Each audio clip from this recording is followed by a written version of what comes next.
जय हिंद साथियों, आज 19 तारीख के पेपर में यानी 19 तारीख के पेपर सॉल्यूशन में आप सभी का हार्दिक स्वागत है। कल एक नोटिफिकेशन जारी हुआ था जिसके अंदर ये बता दिया गया था कि 31 अक्टूबर को जो है वो पेपर आयोजित एआरओ जो है वो पेपर आयोजित नहीं करवा रही है। लेकिन फिर भी मैं आपसे यही कहना चाहूँगा, मेरी आप सभी से यही आशा है कि हिम्मत मत हारिए, गाँव की तरफ पलायन मत कीजिए, अपने रूम्स में रहिए, हॉस्टल्स में रहिए, अपनी कोचिंग्स में रहिए और अपनी पढ़ाई को तेज धार देते रहिए।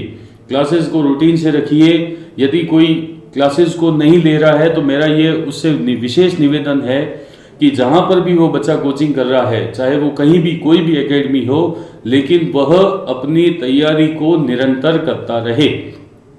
सभी अकादमियों से भी मेरी ये गुजारिश है कि वे भी अपने बच्चों का दामन ना छोड़ें, उनका साथ ना छोड़ें। कोर्स करवा दिया है, रिवीजन करवा दिया है, अब नहीं पढ़ाएंगे यह कहकर उनका जो है मतलब तिरस्कार ना करें। वो बच्चे आपके विश्वास पर आपके पास में आए हैं, तो आपकी ये ड्यूटी बनती है, आपका ये फर्ज बनता है कि आप उनको निरंतर रूप से पढ़ाते रहें जब तक परीक्षा नहीं हो जाती है तब तक। और अगर आप ऐसा नहीं कर रहे हैं तो इसका मतलब आप अपने बच्चों को, अपने विद्यार्थियों को धोखा दे रहे हैं। तो मेरा आप सबसे हाथ जोड़कर ये गुजारिश है, आप सभी विद्यार्थियों से भी गुजारिश है कि आप लोग पढ़ते रहें, अपना आने वाला जो भी पेपर है उसके लिए 100% तैयारी करते रहें। गरुड़ अकादमी ने अपनी सभी कक्षाएं जो है वो रेगुलर रख रखी हैं, सभी बच्चों को हम रेगुलर पढ़ा रहे हैं। किसी भी बच्चे को कोई भी मनाही नहीं है, वो आकर अपनी क्लास को अटेंड कर सकता है।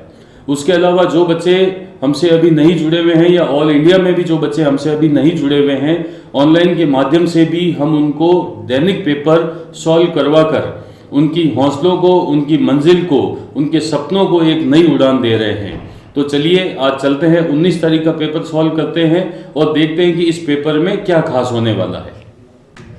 चलिए शुरुआत करते हैं पहले सवाल की। मूल राशि यहाँ पर हमें दे रखी है, सवाल को आप पढ़ लीजिएगा। मूल राशि यहाँ पर दे रखी है 10,000 रुपये। धनराशि पर यहाँ पर जो दर है वो 18% की बताई जा रही है। समय की यदि हम बात करें तो वो समय मासिक है। मासिक यानी 12 महीनों में से एक महीना, हर महीना हो गया आपका, वर्ष में बदल दिया इसको हमने, एक महीना लिख के उसमें बटे 12 दे दिया तो आपका एक वर्ष का ब्याज यहाँ पर आप उसको वर्ष में तब्दील कर रहे हैं। इसके बाद में यहाँ पे आपसे पूछा है ब्याज।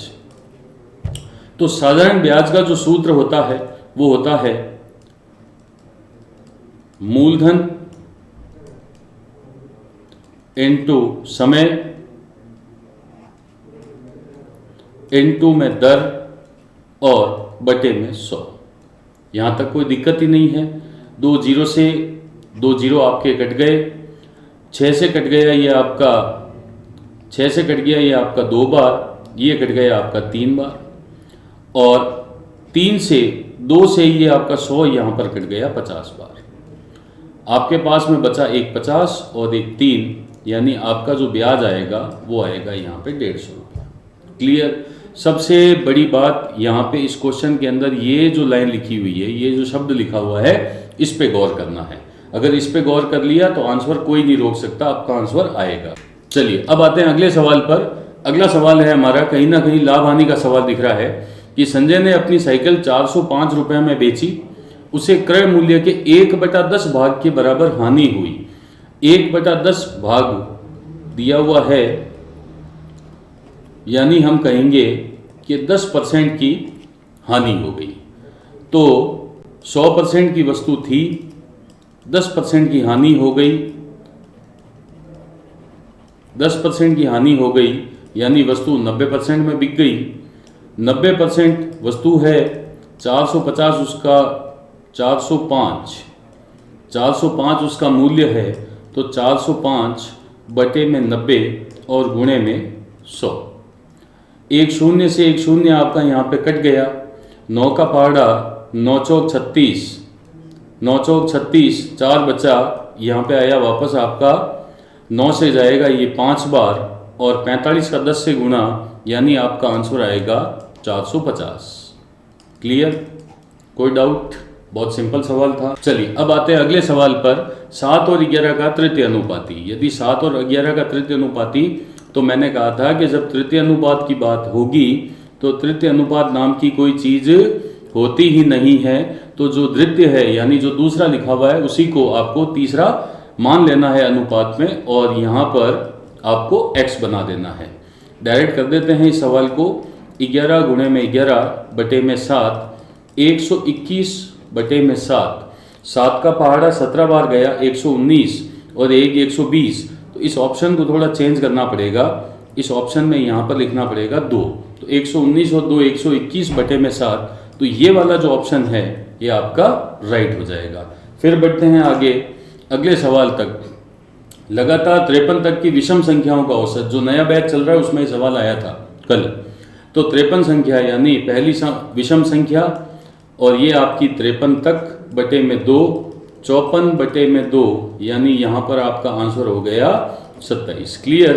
तो बी ऑप्शन जो है वो आपका राइट हो जाएगा। फिर चलते हैं सबसे छोटी रूढ़ संख्या। तो रूढ़ संख्या का मतलब जो होता है वो होता है अभाज्य। तो सबसे छोटी और पहली अभाज्य संख्या जो है वो आपकी 2 होती है, तो आंसर 2 राइट होगा।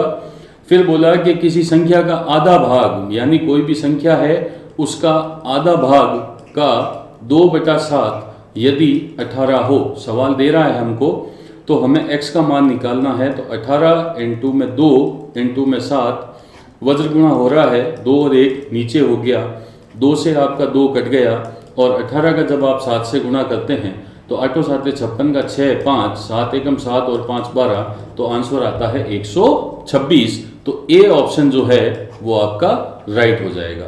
चलिए अब आते हैं अगले सवाल पर। अगला सवाल आ रहा है कि दो संख्याओं का जो अनुपात है वो 3:4 है। 3:4 की यदि बात होती है तो 3:4 है, और उनका जो एलसीएम है वो 48 है, यानी लसअ 48 है। तो उन संख्याओं का योग क्या होगा? यदि अनुपात दिया गया है यहाँ पर, मान लीजिए वो संख्याएं हैं 3:4, और उन संख्याओं का यहाँ पर एलसीएम जो है वो आपको दे रखा है कहीं ना कहीं 48।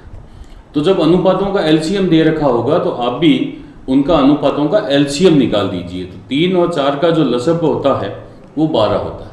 तो 12 बराबर है 48 के, 1 बराबर हो गया आपका 48 बटे में 12 यानी 4।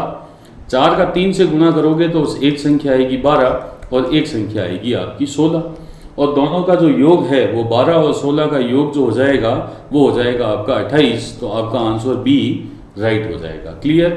ये क्वेश्चन जो मैं फास्ट करवा रहा हूँ ये केवल सॉल्यूशन के करवा रहा हूँ।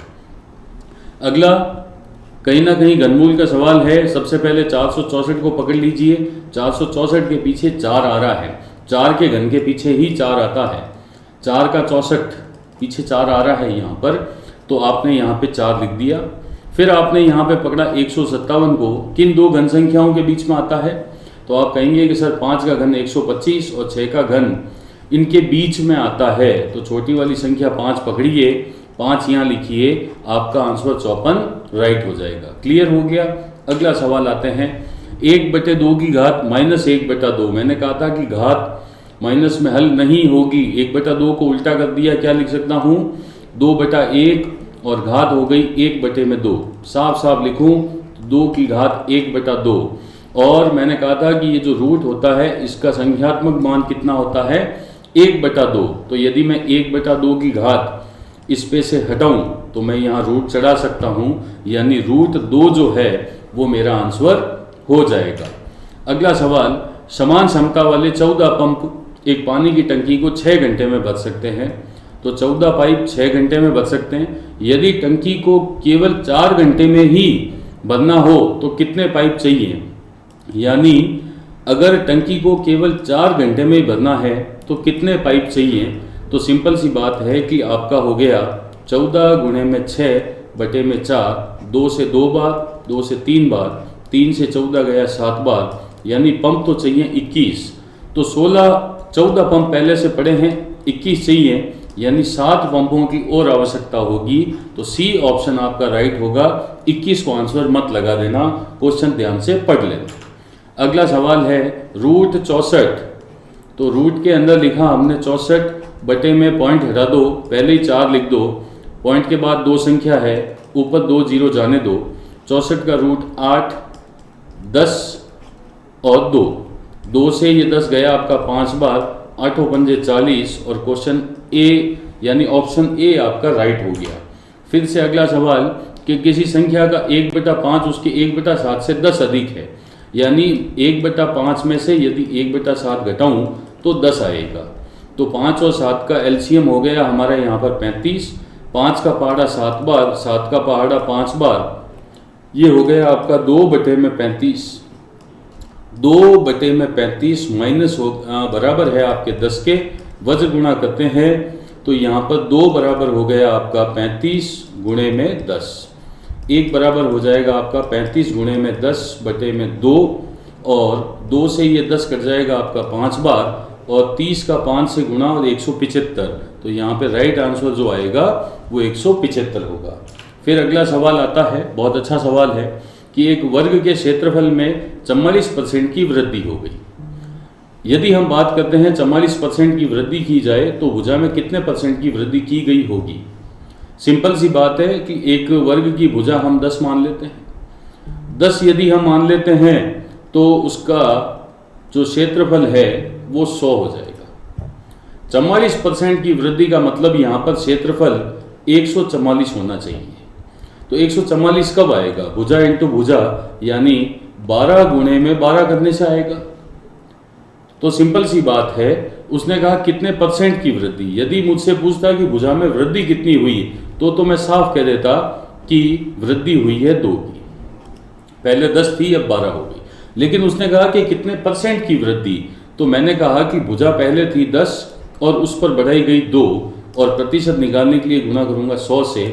10 से 0 कट गया और मैं आंसर दूंगा 20%, यानी 20% की बढ़ोतरी की गई होगी, तब उसके कुल क्षेत्रफल में 44% की वृद्धि हो जाएगी। क्लियर? अगला सवाल, एक नल किसी टंकी को 12 घंटे में भर सकता है, तो वह नल टंकी को 4 घंटे में, बहुत सिंपल सा सवाल है, 12 घंटे में भर सकता है तो 1 घंटे का मान हो गया 1/12 और 4 घंटे में भरवाना है। 4 घंटे में कितना भरेगा? तो 4 से 12 गया आपका 3 बार, यानी सिर्फ 1/3 भाग ही भरा जाएगा। तो आपका जो आंसर है वो डी ऑप्शन आपका यहाँ पर राइट होगा। चलिए अब आते हैं अगले सवाल पर, यहीं पे कर लेते हैं डायरेक्ट। ये हो गया आपका 17, ये हो गया आपका 14, 14 से 70 कट गया आपका 5 बार, 34, 17 दूनी 34, आंसर आएगा 2/5। ऑप्शन है नहीं, 3 को यहाँ पर 5 कर दीजिएगा, मेरे हिसाब से आंसर यही होने वाला है। अगला सवाल, ए बी से बड़ी है, तो ए बी से बड़ी है परंतु सी से छोटी है, परंतु सी से छोटी है। डी ई से छोटा है, बात है ही नहीं, डी ई से छोटा है परंतु ए से बड़ा है। डी ई से छोटा है परंतु ए से बड़ा है, कोई बात नहीं, ए के ऊपर रख लेते हैं। यदि सी डी से छोटा है, यदि सी डी से छोटा है, सी डी से छोटा है यानी डी यहाँ पर और ई यहाँ पर आ जाएगा, तो सबसे बड़ा कौन है? ई। क्लियर हो गया? एक प्रीति भोज के बाद उपस्थित सभी व्यक्तियों में एक दूसरे से हाथ मिलाते हैं। यदि कुल मिलाकर 105 हाथ मिलाए गए तो पार्टी में कितने लोग उपस्थित थे? अगर आप भी पार्टी में जाएंगे तो आप समझ लीजिए 20 आदमी हैं तो आप 19 लोगों से हाथ मिलाएंगे। यदि आप 10 आदमी हैं तो आप 9 आदमियों से हाथ मिलाएंगे। यदि आप 5 आदमी हैं तो आप 4 आदमियों से हाथ मिलाएंगे।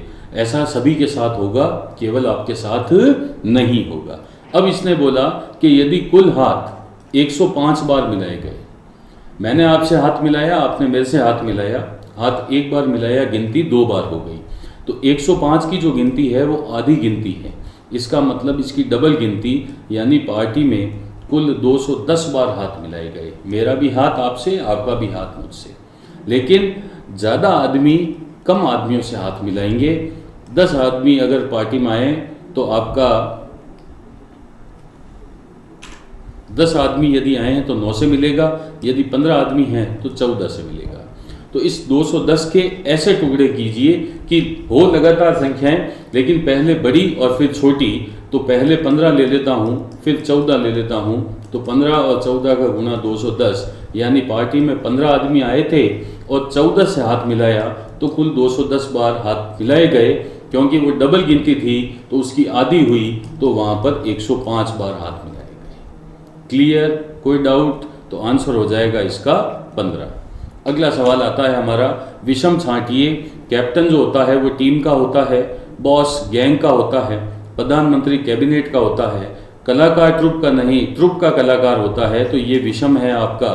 तो 18 नंबर का आंसर हो जाएगा डी। जानकी अपने घर से उत्तर की ओर 2 किलोमीटर चली, यहाँ से उत्तर की ओर 2 किलोमीटर चली, वहाँ से दाईं मुड़ी और 1 चली, फिर वहाँ से पुनः दाईं मुड़ी और 2 किलोमीटर चलकर चली। वह किस दिशा में जा रही है? अगर बात करें तो वह दक्षिण दिशा में जा रही है। क्लियर? वापस पढ़ लेते हैं सवाल को कि जानकी अपने घर से उत्तर की ओर 2 किलोमीटर चली, वहाँ से दाईं ओर मुड़कर 1 किलोमीटर चली, पुनः दाईं ओर मुड़ी 2 किलोमीटर चली। अब वह किस दिशा में जा रही है? बिल्कुल साफ साफ दिख रहा है कि वह उत्तर दिशा में दक्षिण दिशा में जा रही है। चलिए अगला सवाल हमारा शुरू होता है कि सतीश की ओर इशारा करते हुए अशोक ने कहा। तो अशोक जो है वो सतीश की ओर इशारा कर रहा है, कोई भी सतीश बना देते हैं कि वह मेरी बहन, ये बात अशोक बोल रहा है तो अशोक की बहन बना देते हैं, अशोक की बहन के इकलौते भाई का पुत्र है, का पुत्र यानी ये सतीश है। बताओ कि सतीश अशोक से कैसे संबंधित है? आपको भी दिख रहा है कि पुत्र के रूप में बता सकते हैं। क्लियर? मुझे नहीं लगता कि आज के पेपर में कोई ज़्यादा बहुत ही ज़्यादा टफ सवाल थे। हाथ मिलाने वाला सवाल या कुछ गातों वाले जो सवाल हैं वो पॉइंट्स वाले सवाल, इनको एक बार आप वापस से देख लीजिएगा। यदि समझ में नहीं आता है मुझे कमेंट बॉक्स में बता दीजिएगा। और मैंने जो शुरू में बात कही थी, सभी एकेडमियों से मेरी हाथ जोड़कर गुजारिश है कि प्लीज़ अपने विद्यार्थियों का दामन ना छोड़ें, उन्हें रेगुलर पढ़ाएं जब तक परीक्षा, क्योंकि आपको भी पता है कि परीक्षा होगी। उन्हें बहलाएं नहीं, उन्हें फुसलाएं नहीं, उनके लिए राजनीति ना करें, उनके समक्ष राजनीति ना करें। आप उनको पढ़ाएं और आपको भी पता है कि आने वाले महीने में, 1.5 महीने में कभी तो परीक्षा होगी। आर्मी कैंप्स जो हैं रिटायरमेंट्स रोक नहीं सकते हैं, रिटायरमेंट्स हो रहे हैं, नई भर्तियां नहीं हो पा रही हैं, किस कारणवश नहीं हो रही हैं आप सबको भी पता है। लेकिन मेरी आप सबसे ये गुजारिश है कि प्लीज़ अपने बच्चों का दामन थाम के रखिए, उन्हें प्लीज़ अकेला मत छोड़िए। ये मेरी आप सबसे हाथ जोड़कर गुजारिश है। अगला पेपर साइंस का शुरू हो रहा है।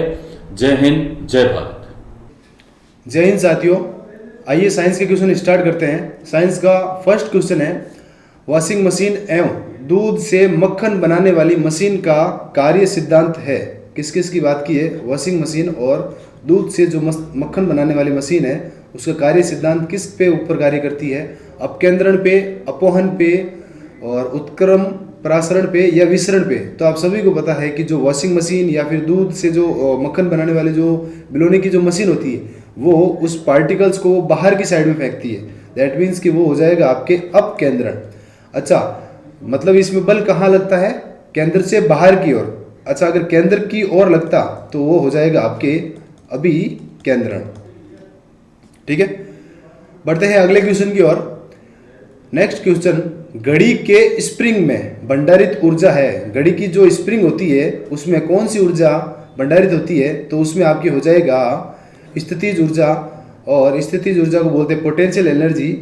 पीई बराबर हो जाएगा आपके mgh, और गतिज ऊर्जा का जो सूत्र होता है वो आपके 1/2 mv² हो जाएगा। ठीक है, नेक्स्ट क्वेश्चन, जल का अधिकतम घनत्व है। और यहाँ पे जो आपके ऑप्शन दे रखे हैं आप सभी इसमें कंफ्यूज हो गए होंगे, क्योंकि जो जल का अधिकतम घनत्व है लिखाया हुआ है कि 4 डिग्री सेंटीग्रेड होता है। कितना होता है? 4 डिग्री सेंटीग्रेड। और 0 डिग्री सेंटीग्रेड की बात करें तो मतलब होता है 273 केल्विन। और इसमें 4 की प्लस की बात की है तो 4 इसमें ऐड कर दें, तो 4 ऐड कर दें तो आपके हो जाएगा 277 केल्विन। क्या हो जाएगा? 277 केल्विन। तो जल का घनत्व अधिकतम घनत्व 4 डिग्री सेंटीग्रेड भी सही है और 277 केल्विन भी सही है। मतलब इसका जो बी ऑप्शन है वो आपके करेक्ट है। अगला क्वेश्चन आपकी स्क्रीन पे, पराश्रव्य तरंगे। पराश्रव्य तरंगे मतलब अल्ट्रासोनिक वेव्स, मतलब जो 20,000 हर्ट्ज से अधिक आवृत्ति वाली है वो मनुष्यों के द्वारा सुनी जा सकती है या नहीं सुनी जा सकती, या कभी कभी सुनी जा सकती है। तो आप सभी को पता है कि जो अल्ट्रासोनिक वेव्स होती है, मतलब पराश्रव्य तरंगे अपने कान नहीं सुन सकते। ठीक है। अगला क्वेश्चन, ऊष्मा किस प्रक्रिया से सर्वाधिक तीव्र गति से स्थानांतरित होती है? किसकी बात कर रहा है ये? ऊष्मा की बात कर रहा है। और सर्वाधिक तीव्र गति से स्थानांतरित होती है तो विकिरण विधि द्वारा जो ऊष्मा है वो सर्वाधिक तीव्र गति से स्थानांतरित होती है। अब सभी को पता है जो सूर्य से आने वाली किरणें हैं वो विकिरणों के माध्यम से आती है और वो बहुत तेज होती है, तो जो विकिरण के माध्यम से ऊर्जा या ऊष्मा तीव्र गति से स्थानांतरित होती है। अगला क्वेश्चन, पूर्ण आंतरिक परावर्तन किसकी बात कर रहा है ये? पूर्ण आंतरिक परावर्तन होता है कब होता है? जब प्रकाश जाता है कहाँ से? फर्स्ट ऑप्शन, हीरे से कांच में, जल से कांच में, वायु से जल में या वायु से कांच में। तो वायु तो उसमें ऑप्शन होता ही नहीं है। ठीक है।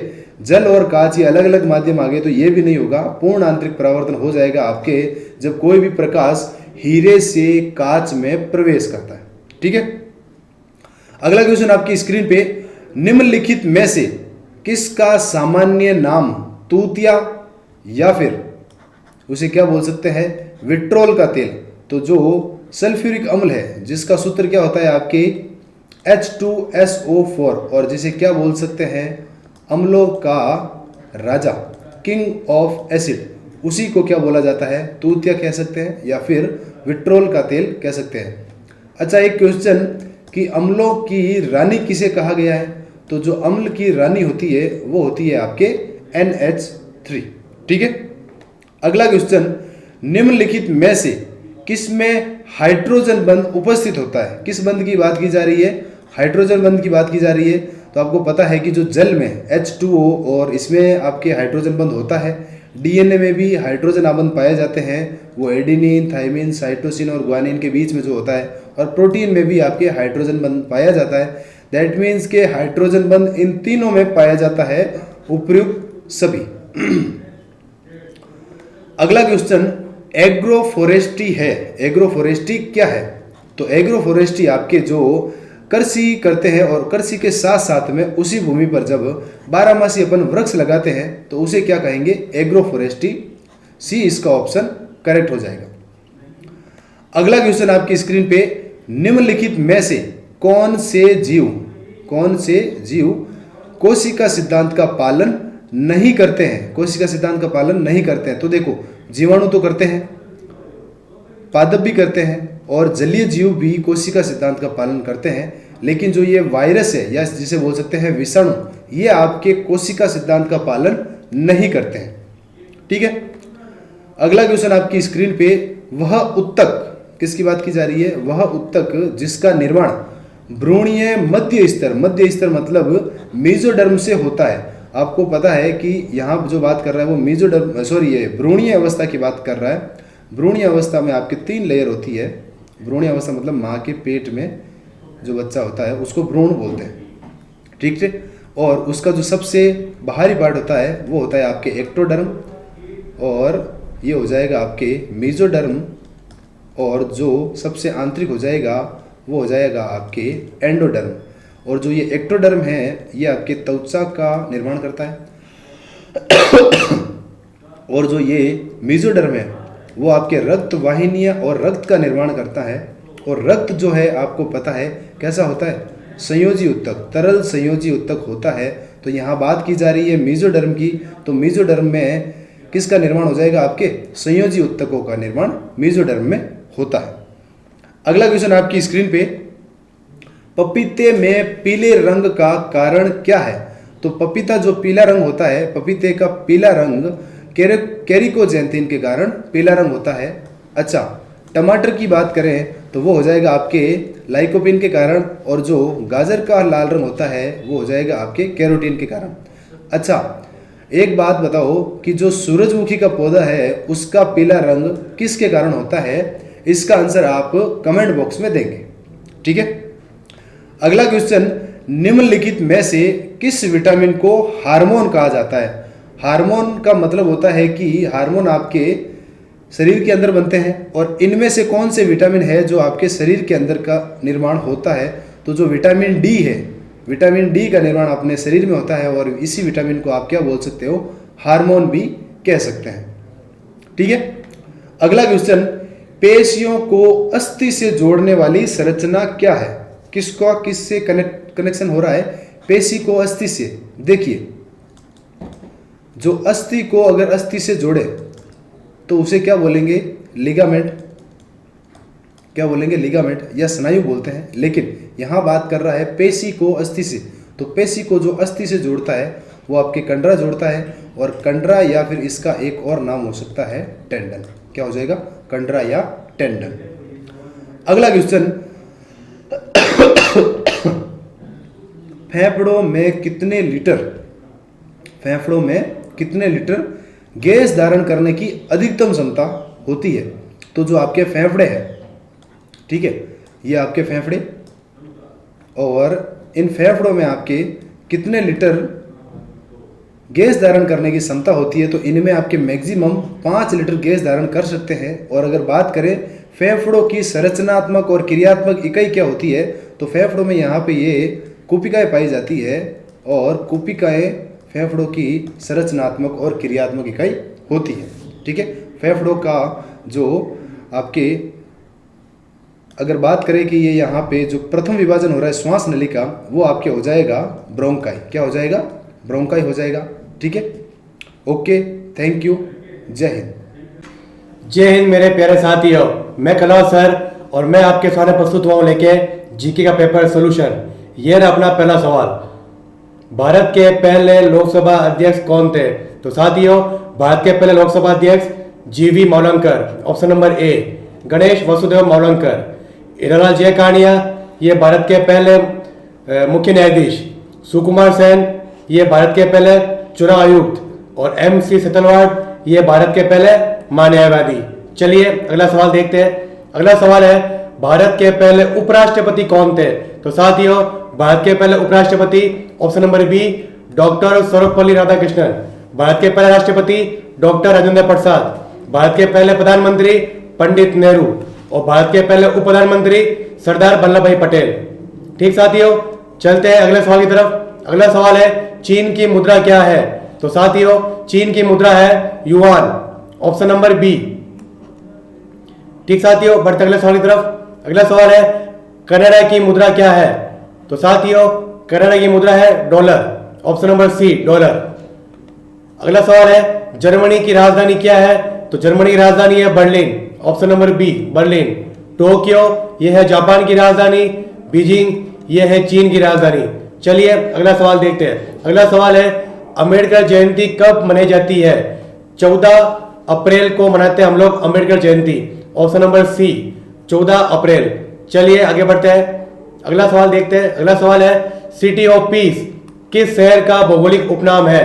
तो साथियों, सिटी ऑफ पीस बोलते हैं वर्धमान को, ऑप्शन नंबर ए, वर्धमान। और ये पड़ता है पश्चिम बंगाल राज्य में। कलकत्ता को बोलते हैं सिटी ऑफ जॉय, ठीक है, और जयपुर को बोलते हैं पिंक सिटी। चलिए आगे बढ़ते हैं। अगला सवाल है, चीन की संसद का क्या नाम है? तो साथियों, चीन की संसद का नाम है National People's Assembly, National People's Assembly. ये चीन की संसद का नाम है। सोरा आप जानते ही हो, अफगानिस्तान की संसद का नाम है जातीय संसद, ये है बांग्लादेश की संसद का नाम। और नेशनल असेंबली, ये है पाकिस्तान की संसद का नाम। चलिए नेक्स्ट सवाल देखते हैं। नेक्स्ट सवाल है, निम्नलिखित में से कौन भारतीय संविधान की विशेषता नहीं है? 4 ऑप्शन है, इनमें से कौन सी भारतीय संविधान की विशेषता है? तो साथियों, यहाँ पे ये तीनों ही है ना, ये भारतीय संविधान की विशेषता है। सबसे लंबा विशाल संविधान हमारे देश का है। इसमें अनेक देशों के संविधान से प्रावधानों को लिया गया है, बिल्कुल सही है, लिया गया है। और ये लचीला है, बिल्कुल सही है, लचीला है, यानी ऑप्शन नंबर डी, उपयुक्त सभी। चलिए आगे बढ़ते हैं। अगला सवाल है, यूके यानी यूनाइटेड किंगडम की का राष्ट्रीय प्रतीक है? तो साथियों, इसका राष्ट्रीय प्रतीक है गुलाब का फूल, बी, गुलाब। चलिए आगे बढ़ते हैं।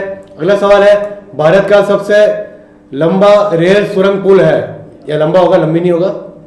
भारत का सबसे लंबा रेल सुरंग है?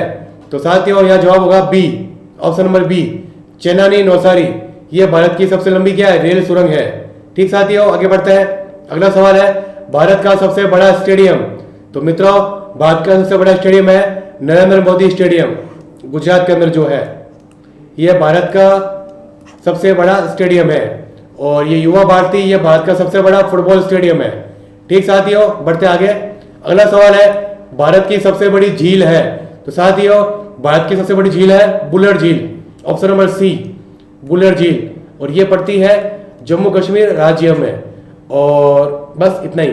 चलिए आगे देखते हैं। अगला सवाल है विश्व का सबसे बड़ा हवाई अड्डा, ऑप्शन नंबर ए खालिद हवाई अड्डा, यह है सऊदी अरब के अंदर। यह विश्व का सबसे बड़ा हवाई अड्डा है। और यह रहा अपना लास्ट सवाल आज का, विश्व का सबसे बड़ा मंदिर। साथियों, अंकोर वाट का मंदिर, ऑप्शन नंबर ए अंकोर वाट का मंदिर, यह स्थित है कंबोडिया में और यह विश्व का सबसे बड़ा हिंदू मंदिर है। ठीक साथियों, अच्छा लगा वीडियो तो लाइक करना, शेयर करना। जय हिंद।